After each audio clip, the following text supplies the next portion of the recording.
ভাইফোঁটার ব্লগটা তো তোমাদের সাথে শেয়ার করাই হয়নি। আসলে আমি তো একদম এডিট করার সময় পাইনি, যার জন্য কালী পুজোর যত ব্লগ ছিল সেগুলো একটু লেট করেই তোমাদের সাথে শেয়ার করতে হচ্ছে। যাই হোক, ভাইফোঁটার দিন সকাল সকাল আমি আর বড়মশাই দুজনেই রেডি হয়ে বেরিয়ে পড়েছিলাম হচ্ছে মাসির বাড়ি যাবো বলে। মাসির বাড়ি মানে আমার মাসি শাশুড়ির বাড়িতে এবছরে ভাইফোঁটা সব ওখানেই আয়োজন করা হয়েছে। সেই জন্যই দুজন মিলে সকাল সকাল রেডি হয়ে চলে এসেছি একদম মাসির বাড়ি। আমাদের বাড়ি থেকে মাসির বাড়ি খুব বেশি দূরে নয়, এই মদারহাটের এই দিকেই, মানে আমাদের বাড়িপুর যে মদারহাট আছে সেখানেই। তো ওই জন্য তাড়াতাড়ি চলে এসেছি। আর তার মাঝে তো মাসি অলরেডি ফোনও করে নিয়েছিল একবার, যে তোরা কোথায় গেলি রে, কখন আসবি। আসলে কি হয়েছে, আমার বর মশাই হচ্ছে সব জায়গায় লেট করে ফেলে, তো আজকেও তাই করেছে, সেই জন্যই আর কি। যদিও সত্যি কথা বলতে আজকে অনেকটাই তাড়াতাড়ি করেছেন, আজকে খুব তাড়াতাড়ি ঘুম থেকে উঠে পড়েছিল, আমাকে ডাকতে হয়নি। আসতে না আসতেই দেখলাম এইদিকে কিন্তু রান্নার আয়োজন চলছে, ফ্রাইড রাইস হবে, সেই জন্য তারই আয়োজন চলছে। আর আমাদের ভাইরা দেখো কত টেডি বিয়ার কিনে রেখেছে, যদিও পাশের ঘরে আরও ছিল একটা দুটো। আর আমার তো টেডি বিয়ার ভীষণ পছন্দের জিনিস, তাই মাসির বাড়িতে এলেই আমি আগে টেডি বিয়ারগুলোকেই দেখি।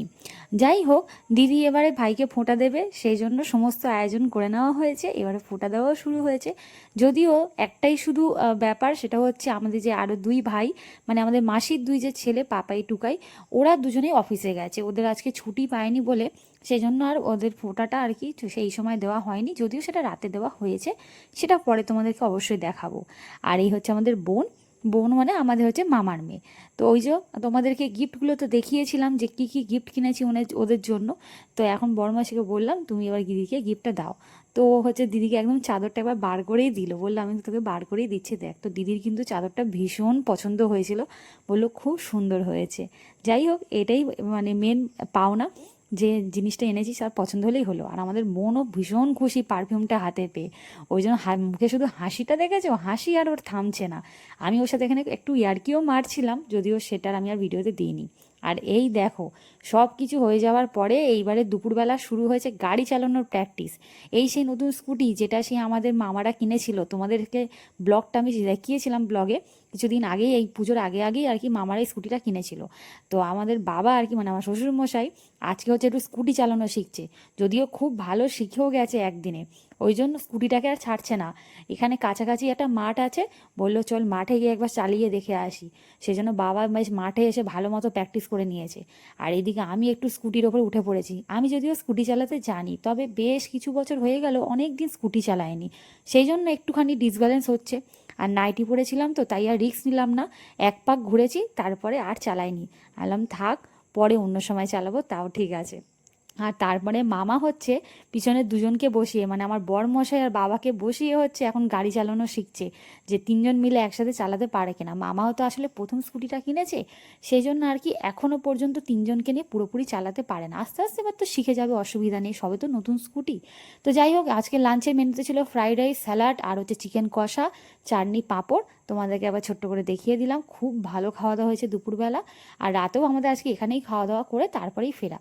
আর ভাইরা কত মাছ রেখেছে দেখো, এটা ওদের খুব ভালো একটা শখ, কিন্তু ওরা পুরো শখ করে কিন্তু প্রচুর মাছ রেখে দেয় বাড়িতে। আর ওদের আরও মাছ ছিল, এখন যদি অনেকটা কমে গেছে, কারণ ওরা এখন অফিসের চাপে একদম মেনটেন করার সময় পায় না। আর এইদিকে আমাদের তুতানবাবু আবার মাছ দেখে কিন্তু ভীষণ খুশি, ও মাছটা দেখে আবার ওই কাঁচের গায়ে আবার ধাপ ধাপ করে হাত দিয়ে মারছিল, মনে হয় পারলে হাতে ধরেই নিত মাছটাকে বাইরে থেকে। যাই হোক, এই দেখো আমাদের ভাইরাও চলে এসছে সন্ধেবেলা, তো দিদি আর বোন ওরা এবারে সন্ধেবেলা ওদেরকে ফোঁটা দিচ্ছে। ওরা দুজন টুইন্স, যাকে এখন দেখছে ওর নাম হচ্ছে পাপাই, মানে আমাদের যে বড় ভাই আর কি, ও বড় আর টুকাই হচ্ছে ছোট। একটু পরে ওদেরকেও দেখাচ্ছি। আর এই হলো টুকাই। আমি কিন্তু ওদের দুজনকে প্রথমে খুব গুলিয়ে ফেলতাম, এখন একটু ধাতস্থ হয়েছি বটে, তবে সত্যি কথা বলতে আগে খুব গুলিয়ে ফেলতাম পাপাই আর টুকাইকে, যেহেতু ওরা টুইন্স তো মাঝে মাঝে সত্যি আমার একটু অসুবিধা হতো। যাই হোক, এবারে একটু বাজি ফাটাতে এসেছি সবাই মিলে ছাদে। কিন্তু এই বাজি ফাটানোর কিছুক্ষণ পরে একটা কাণ্ড হয়েছে, সেটা অবশ্যই তোমাদেরকে বলবো, দাঁড়াও একটু পরেই সেটা দেখতে পাবে তোমরা।